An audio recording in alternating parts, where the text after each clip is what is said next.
o plano revelado no verso 10. Qual era o plano de Deus? O plano era fazer convergir em Cristo, na dispensação da plenitude dos tempos, todas as coisas, tanto as do céu como as da terra. Aqui você tem um resumo do plano de Deus. Aqui você tem um resumo da vontade misteriosa de Deus que estava oculta no Antigo Testamento. Era fazer convergir na pessoa de Jesus Cristo, na plenitude dos tempos, as coisas celestiais e as coisas terrenas. Ou seja, tudo convergir na pessoa de Cristo Jesus. A plenitude dos tempos é exatamente aquele período em que Cristo nasceu, encarnou, nasceu, viveu entre nós, ministrou, foi traído, rejeitado pelos seus, foi julgado, condenado, crucificado, morto, sepultado, ressuscitou dos mortos. Aquele período, aquela semana, aqueles dias ali em que esses fatos aconteceram, eles são o ápex da história da humanidade, é o centro da história da humanidade, que Paulo chama aqui a plenitude dos tempos. Quando os tempos chegaram na sua plenitude, quando chegou o momento que Deus tinha planejado, esses fatos aconteceram. Ou seja, a morte e a ressurreição de Cristo são o centro da história do mundo. E isso aconteceu há 2000 anos atrás. 2000 anos atrás, quando veio a plenitude dos tempos, Deus fez convergir em Cristo todas as coisas. Ali na cruz, Deus fez essa convergência cósmica. A palavra convergir é uma palavra desse tamanho no grego, que significa, são 3 palavras no grego, que significa literalmente trazer tudo junto debaixo de uma cabeça. Trazer tudo junto debaixo de uma cabeça. É uma palavra só na língua grega, que foi traduzido convergir, fazer convergir nele todas as coisas. Então, a ideia é que Cristo é o cabeça debaixo do qual Deus faz uma reconciliação cósmica. As coisas do céu e as coisas da terra, em Cristo elas são reunidas. Deus harmoniza o universo. Ele traz para si homens e anjos, as coisas do presente, do passado e do porvir, tudo converge na pessoa de Cristo, que é o cabeça de todas as coisas. Esse é o plano de Deus, é o plano misterioso e secreto, que Ele agora nos revela mediante a vinda de Cristo, a pregação dos apóstolos e a Bíblia, nos dando então esse conhecimento. Essa convergência significa a igreja.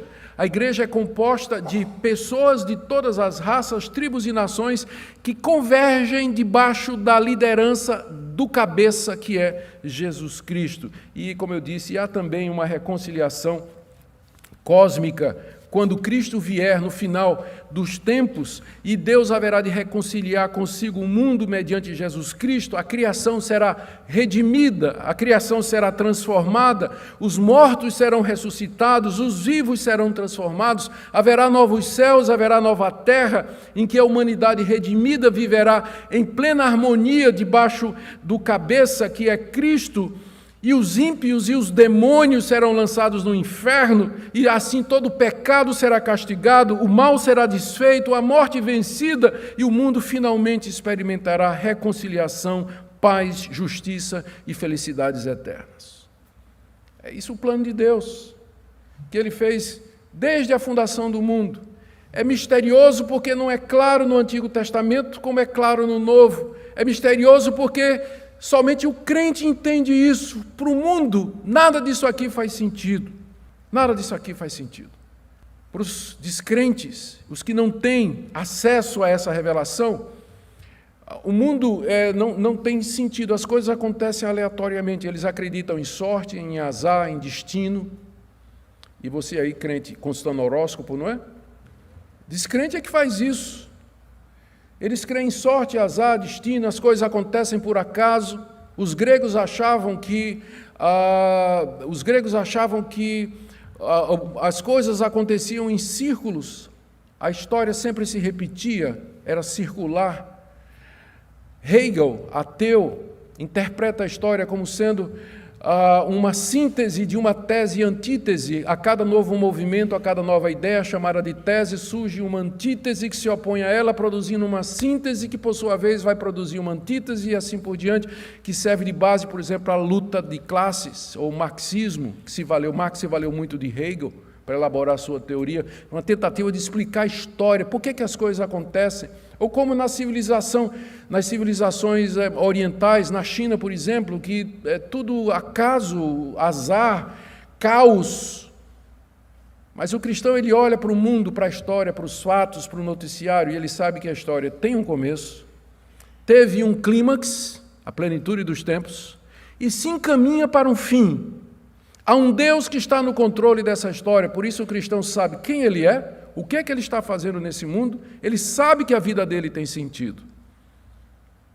Ele sabe que a vida dele tem sentido. Ele não é como os outros que não têm esperança, que olha para o mundo, vê a maldade, vê o sofrimento e diz, não faz sentido, o mundo não tem significado.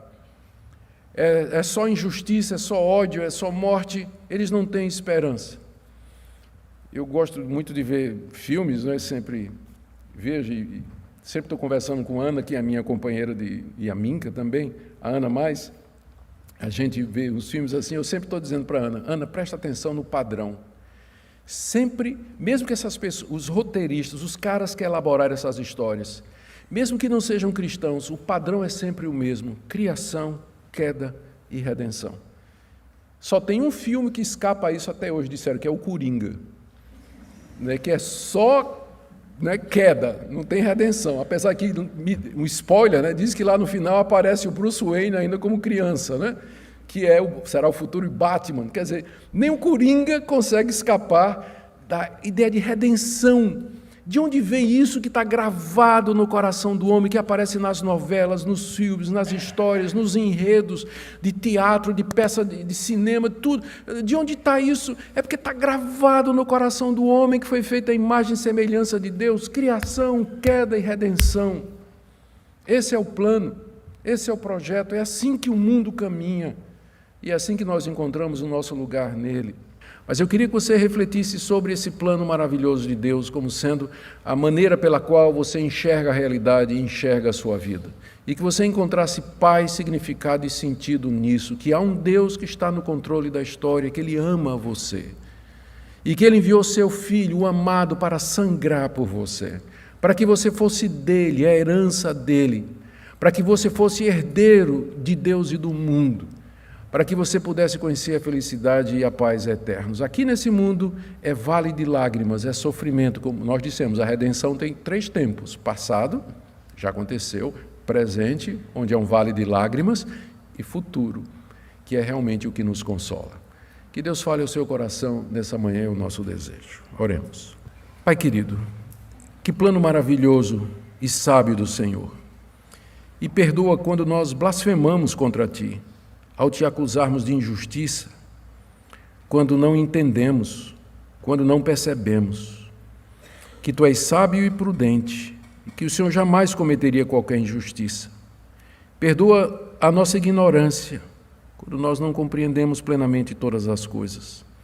Te damos graças pela convicção de perdão de pecados. Te damos graças pela consciência purificada pelo sangue de Jesus. Eu oro pelos que estão se sentindo culpados, por aqueles que realmente pecaram e transgrediram, que o Senhor venha falar ao seu coração, trazendo arrependimento, fé, mudança de vida, transformação. E a todos dá a Tua paz. É o que nós pedimos em nome de Jesus.